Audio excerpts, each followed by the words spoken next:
Hi there, I'm Dr. JOYLYN, and I think I normally post on my business page, but for some reason I just decided to do a little bit different and post on my personal page. I am a big fan of and student of life, living, and personal development, and a lot has happened here recently being the last 11 years and also this weekend.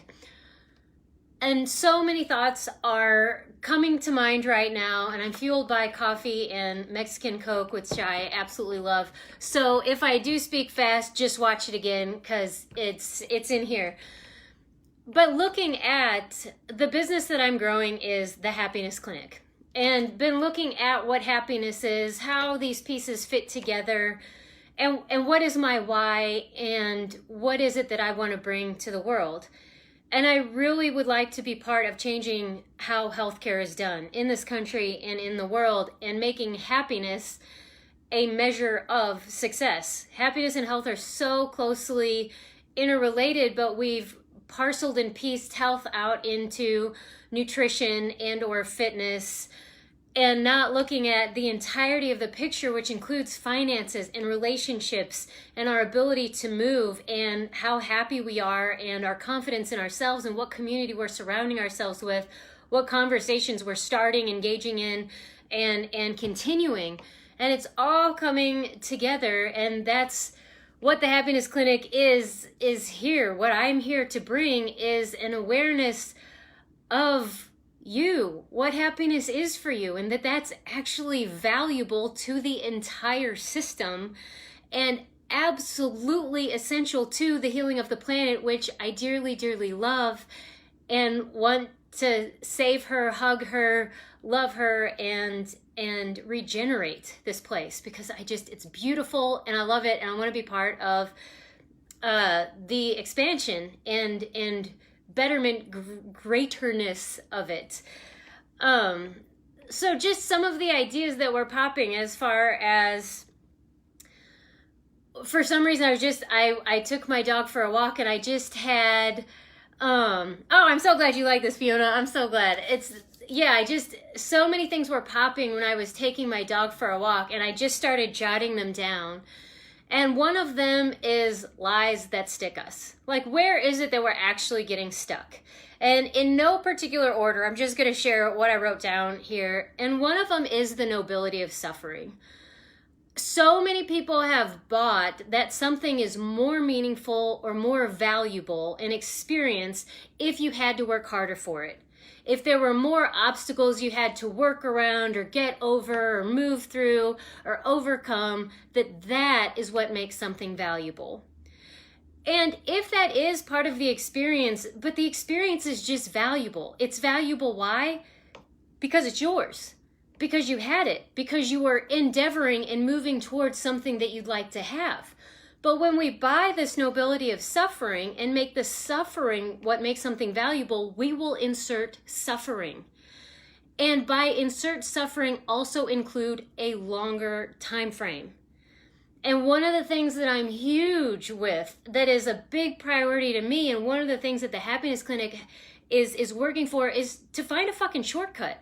Like, I feel like Ricky Bobby in Talladega Nights. I just want to go fast. I'm so tired of, I have spent decades emotionally processing stuff because I thought the value was in the processing of the suffering of having these emotions and experiences and my past and blah, blah, blah. When the value is actually whatever you value, and then go for it. And that the process can be shorter, faster, easier if we don't maintain the value and the nobility of the suffering. Now, there may be suffering and as Buddha said, that's just because of an attachment to the outcome, an attachment to the expectation of how it should go or should have been, and that will lead to suffering. But aside from that, and that's just a human thing, and we can get better at detaching from the outcome. And the more that we do that, the faster and more fluid this process is. And what value is that to me and the Happiness Clinic? That means we're not all inserting and bringing on this self-sabotage and this suffering that just prolongs our progress, so that if we move farther, faster, there is more healing, more joy, more happiness, and more time and generative energy for ourselves and our bodies and for the planet. So the nobility of suffering is an absolute lie. It's what a lot of people have done and where they've derived a lot of value for their own life. But if you're sort of tired of things going slow, you don't have to do that. Just letting you know, it's a lie that's been sticking us and slowing things down. The next one is what intelligence is that it's not. From looking at the realm of social media, we have, and knowing the culture and the household that I grew up in, there was an intelligence to skepticism. There was an intelligence to pessimism. And an intelligence I see in social media of criticism, of just taking somebody's post and telling them why it can't be that way, why that's not the whole picture, what's not accurate about them. So that there's a lot of proving and defending, as if there is an intelligence of just pointing out problems. And that's where people tend to stop. Oh, look, I can find how that's not going to work. And thinking that, there, I've done my job. Look at how smart I am. And it's not the whole picture. It's not enough. It's part of it. But like in a backpacking trip, a class that I took, that's just complaint. If you say something without an offered solution, you're just complaining. And complaining was not allowed on a backpacking trip because that just makes it harder for everybody. That was one of the rules that the instructor had. It was brilliant. If you name a problem, you also have to come up with some proposed solution. And that sort of just changed the thinking right there. If I can't just lay it in people's lap and say that's not what it is, and think that I'm some wise person and that I'm helping. You know, there is a even slightly, I'll say, female tendency to point out flaws, thinking that that's helpful. And perhaps the intent is there and we tell ourselves it's because we're trying to make things better and want to improve things. I know I did that for a long time, but really it was just pointing out flaws and giving no ideas to make it better, to actually improve it. We also think that intelligence, as far as testing goes, that it's all convergent thinking, that it's all in distilling and bringing things down and simplifying them and making them into one thing. That is a part of intelligence. But when we make that all of intelligence, we go into this black and white either or. And that will further define, reinforce scarcity thinking. That if this happens, this can't happen. And just taking all these things and making them down into one thing. If you look at what's going on in the world with the pandemic, there is more than one thing going on. There is not one reason. And I see on social media a lot of people want to say it's Trump. Everything's Trump's fault. Now, whether or not you like him, whether or not I like him, I just think that it's impossible that it could be one person's fault. And that one person determines everyone else's life and how this is going to go. That's giving way too much power to one person and oversimplifying something that is so multifaceted. And it discounts any divergent thinking, of which we say we value as thinking outside the box, but it's actually just not even making the box a reference point and looking at things in an entirely different way and opening up new possibilities. Another thing that we have intelligence thinking that it is, that it's not, is seriousness. And I have been very academic in my life, in completing medical school, graduating summa cum laude. You know, I'm a nerd and I like learning. But then sometimes when I get in my smarty pants mode, I get kind of preachy and real serious. And then when I take a step back, I'm like, man, who the hell was listening to that? And hats off and praises to you, because that was dry and boring. And there are times and places where there is some gravitas and you have to give some reverence and respect to things. But serious in and of itself does not make something more important or more intelligent. And if you look at some of the most genius people, they had playfulness in their hearts and would even, have playful elements to their speech. I know Einstein, there's several quotes, and he just had, look at his hair. Come on. You just can't totally take it seriously. So let's lighten up, because being serious is not what intelligence is all about. It's also not just about having the answer.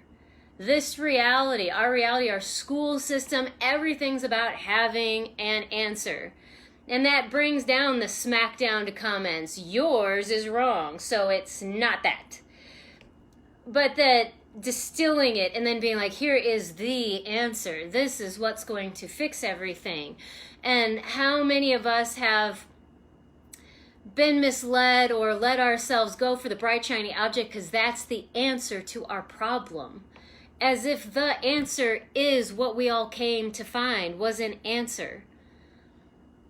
Instead of, and thinking that that's the intelligence, and when we try to find our purpose, we're trying to find something definitive, a way to define something that's undefinable, which is us, what life is. We didn't come here for that. We didn't come to just find out who we are and die, because then how does this to be continued? Because aren't all good stories to be continued? Yes. You're a good story. Your life's a good story. How's it going to continue if you just find the answer? I guess then you die. But that's, that's like one of those movies where it's like, oh, okay, well, I guess that's how it was. The answer is not the valuable product. And when we try to make it such, that's where a lot of the disappointment and suffering comes from, is the attachment to the outcome that there is one answer. And our school systems don't do a great job as far as we're rewarded for having the answer. And there are some things that have answers, great.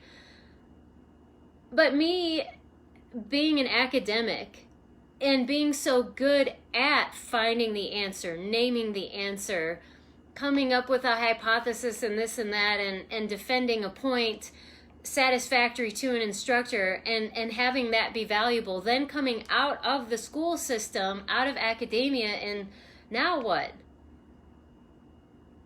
How does that make life work?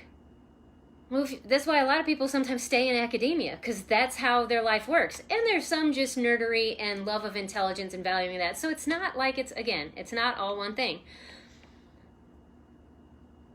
But let's say the lie that's sticking us is the answer is the valuable product. It's the process. It's the experience. It's the creation of living. It is the question that we be that actually makes a whole nother universe and existence possible. And I feel like we come here to actually be the question. And not just one, because there isn't just one. That'd be finding the answer. What's the one question that I came here to bring? Well, what did I come here to bring? That's a great question, though. And asking that question opens up an entire new universe to exist. To me, I see that questions are not being sought after as the valuable product, because what everybody wants to do is find the answer. And oh, here's the other one that's coming, and they're tied together. The lies that stick us is that we can't move forward until we fix something. That moving forward without fixing something is bypassing something. And then I see this, the biggest one that comes to mind is with the racism piece, and that we need some sort of unanimous consensus that this is a problem, who is racist, what does it mean, having an intimate idea of what other people experience, that is absolutely required before we just move forward. Because what I see that do is keeping us there in an existence where racism is a big deal. And that's not to minimize the experience of racism. That's not to say it isn't a problem. But I am more interested in the question of what is life without racism? What would a reality, an existence that doesn't have racism as the thing, what would that look like?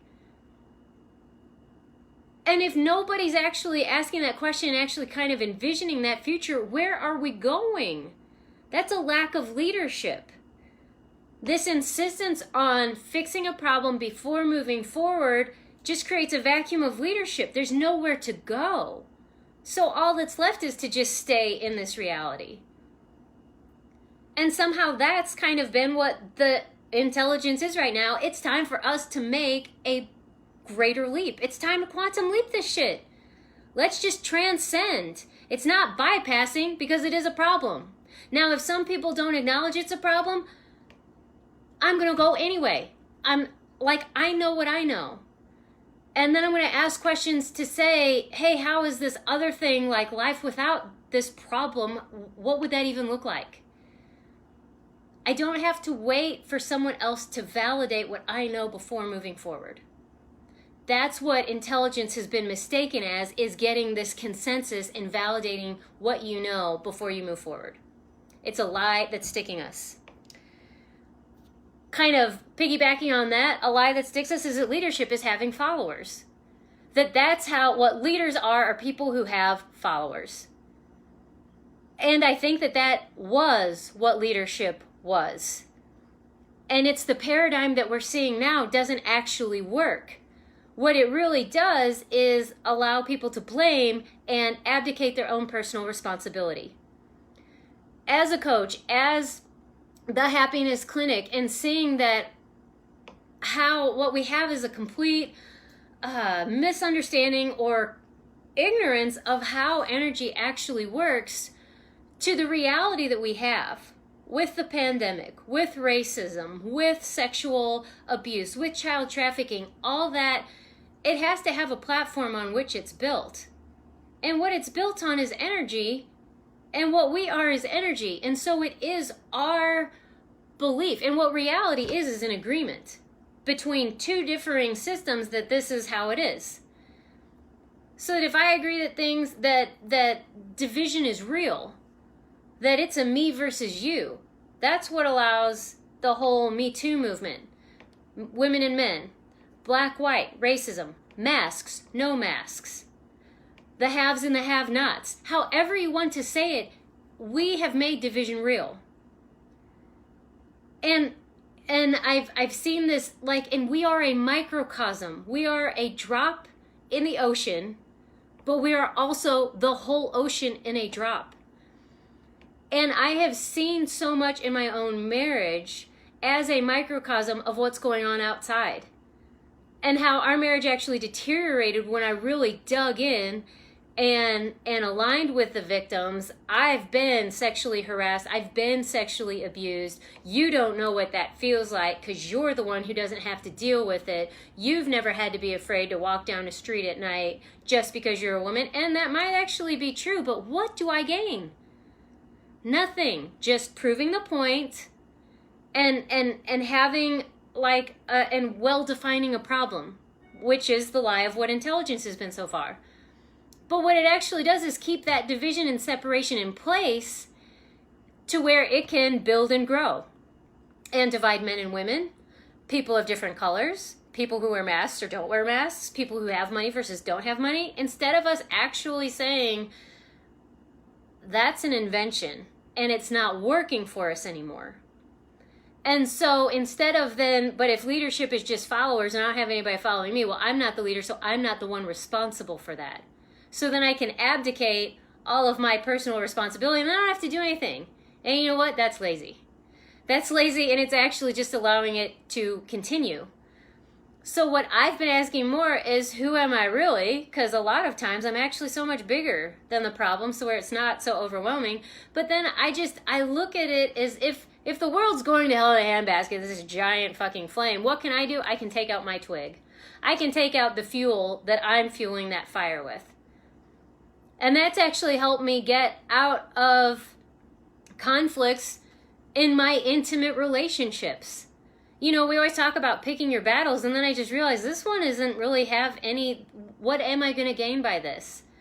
Or if there is something that needs to be addressed, because it's not bypassing, it's not just saying, oh, everything's great, because I'm super hyper vigilant to that, to a fault, actually. But that I can ask, what is the outcome I'd like to have here? So then I can actually find a kinder, more respectful way of getting what I'd like, instead of this antagonism, division, me versus you dynamic. And the more that we can do that, we start pulling our fuel out of the fire, and the system, that fire will start to fizzle.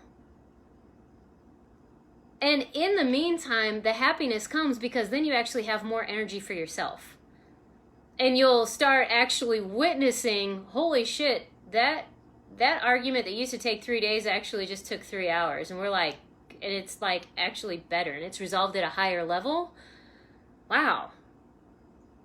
This is way better. How can I do that more? And then you start learning how to apply it in other areas of your life, and things just get better and better and better. And as you become happier, you become a model for what happiness is, how happiness operates, what happiness is for you, and your unabashed willingness to go for it. And you become an inspiration. And that's actually how we change the world, and what I'm doing with the happiness clinics. I want more people to have this experience. Finally, the last one that's on my list as far as lies that stick us is, I think, therefore I am. That the greatest contribution I can give to myself and social media is my opinion. And it's not. Your opinion is not your most valuable contribution. It isn't. It's not completely unimportant, but what's actually more important is your vision. The question or questions that you bring, that are opening new possibilities and creating new universes. What do you love? What lights you up?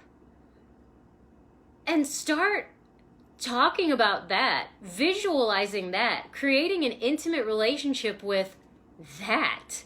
What lights you up? What inspires you? What intrigues you? What are you interested in? I would love to see more original content.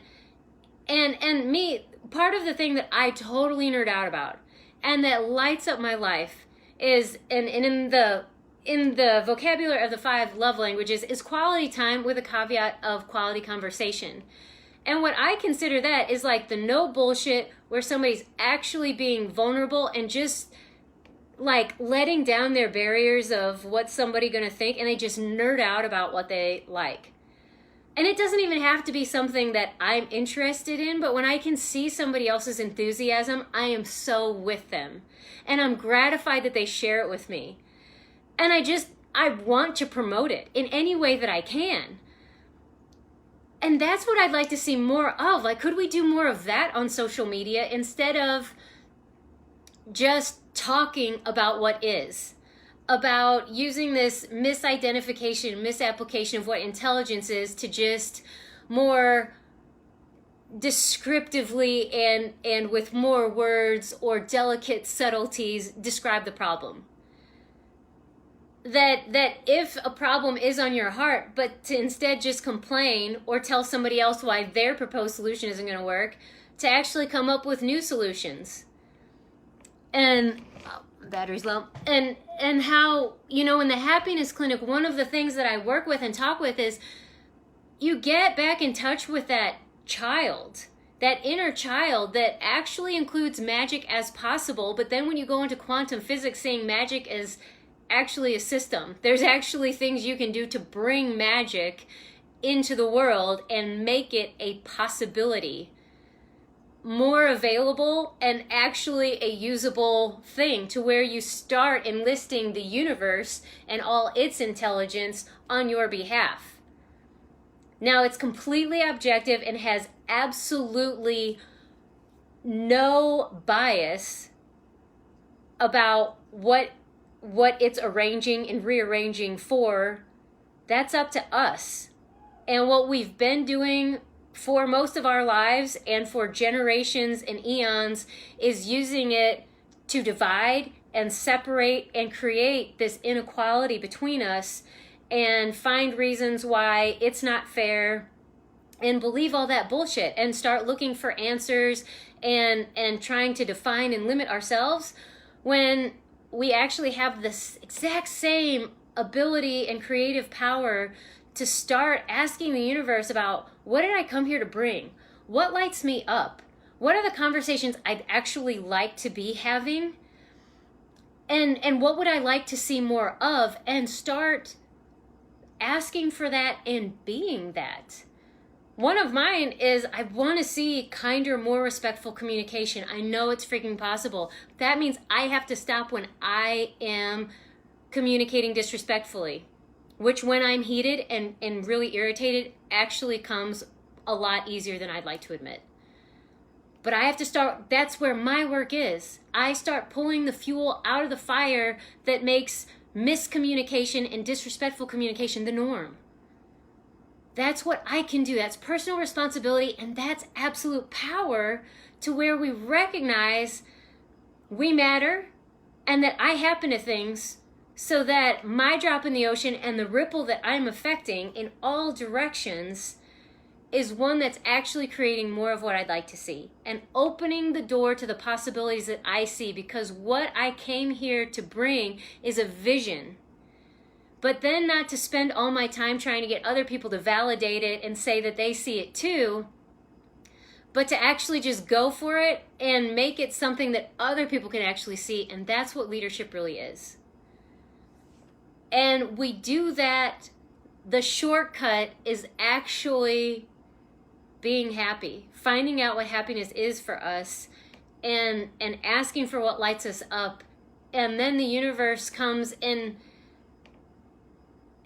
It is magical, and it's a different way of living, of experiencing life, of having things show up in real time, like, and being able to witness a different set of circumstances that's reflecting a different set of questions that we're asking.